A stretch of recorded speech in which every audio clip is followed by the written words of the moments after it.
For us to take the next step, the biggest thing is just the mental, being able to push through, understanding that this is going to be the hardest thing we've ever done. Bringing James on has given us a renewed confidence. Yeah, motivated on focus. Came a long way from the lowest. Harden knocks it down. He makes the game easy for everybody else. Guy's a magician with that basketball. We all know why I'm here. It's one goal. Keep stacking those days, and we'll see where we end up. Joining us now, the head coach of the Cavaliers, Kenny Atkinson. Kenny, thank you so much for taking the time. Thanks for having me, Malika. Looking forward to it. James Harden, he suffered a right thumb injury on Tuesday against the Knicks. He didn't play Wednesday against the Bucks. So what is his status going forward, starting with Detroit? Yeah, we'll see. He got in the gym today and was shooting. You know, James, he's famous for his availability. Yes. To be determined, but it looks like he wants to play, Malika. Even with a player like James, adding someone, such a focal point of the offense, into the fold in the middle of the season, that's a huge move. Going into this mindset as a coach, how do you adjust on the fly when you're adding an all-star to your roster? Malika, it makes my job so much easier. Does Tell you. I mean, you know, the elite IQ, the elite passing skills, and really it's just he's one of the best decision makers of all time in my mind. He always makes the right read.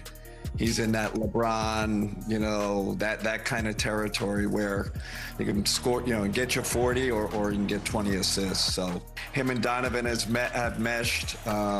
He's obviously meshed with Jared Allen, and now we got Evan Mobley back in the mix. So I'm not surprised, you know, that the transition has been pretty smooth. Focusing on Jared Allen a little bit here, it seems like the perfect fit with him and Harden, but his success in February, it started really before that trade. You coached him when we were all in Brooklyn together. What's been the key factor in his offensive game that's led him to take this leap?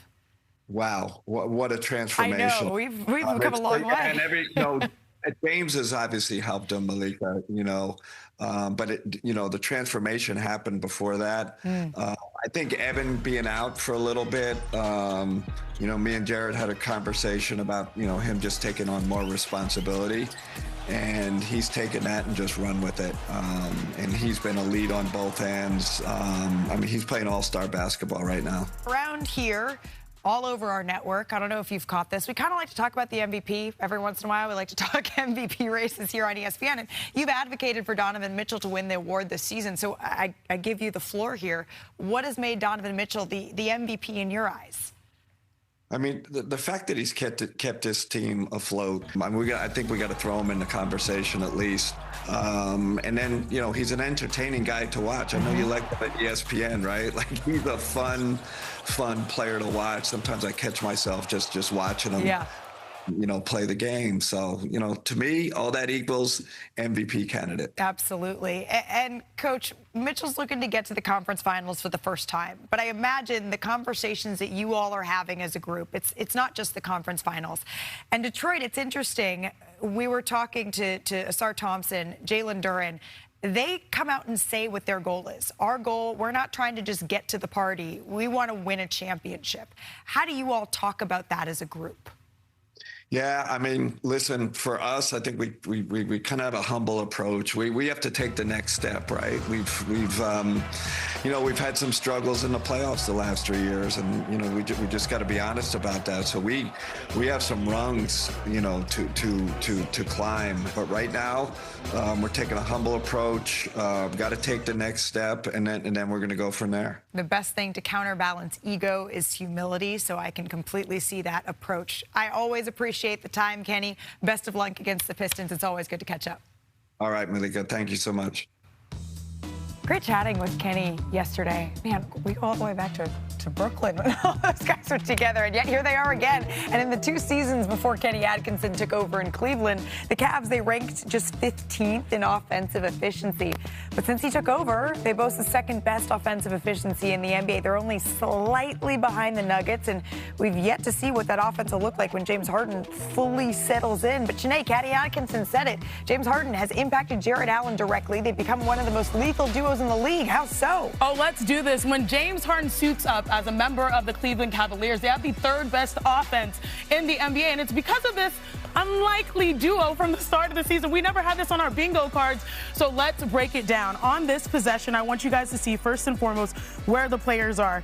Here's James Harden, here is Jarrett Allen. Now, the real MVP, honestly, on this play is actually Keon Ellis. Check this out right here. He's going to come over and set a cross screen. So as you see this right here, he's going to set a cross screen that's so key in this play because it slows down Karl Anthony Towns. Then there's a sprint to try to set this screen. Again, James Harden is the leader in NBA when it comes to isolations for plays like this because he can manipulate the defense. And I say he manipulates because right here, he has 1 and 2 defenders here caught in a blender. He has a beautiful pocket pass. And let's talk about the synergy between these two. James Harden, when he passes, his teammates actually shoot 50% from the floor. And Jarrett Allen has since then shoot 77%, averaging 20 points per game. So on this play, there's a mistake that's made. Jalen Brunson does the mistake. He steps up. You never step up. And the unlikely screener actually benefits the most and finish it right here. So again, he's so good in pick and roll, 636 isolations. But again, the new dynamic duo is, since James Harden debuted on February 7th, most on-ball screens by any duo in the NBA, these two. It's a tremendous number. So overall, the Cavs, they found something that is without Don that is working to help stimulate their offense all the way to the top. And the only question now is, are we going to get to see this duo tonight? Because we know that James fractured that thumb in his right hand, Brian. It's not his shooting hand. Arsham Sharania has said he expects to play through it, but he did miss that last game against the Bucks. What do we know about tonight and moving forward? All right, so I checked it on this. He will be a game-time decision. Game time. But I would be surprised if he doesn't play. It's really about a matter of discomfort. Okay. And so, especially since Donovan Mitchell is not playing tonight, I think James is going to feel the need to help the team. And as far as Donovan goes, I think he's going to miss some time here with this groin injury. He's officially going to be day-to-day, but I do not expect him to play Sunday against the Nets. And to be honest with you, we'll see how he feels. But if you look, Malika, Tuesday and then March 8th, there's 4 days between that second Pistons game and that next Sunday game on ABC. If he sat out these next 3, he would get 10 days off to really help that. It's not for sure, but I wouldn't be surprised if we see him sit out these next 3. That could be some much-needed rest here for that groin injury that he is dealing with. But the Eastern Conference, there's some battles happening at the top. The Cavaliers, they don't want to fall too far behind. Let's go to Philly.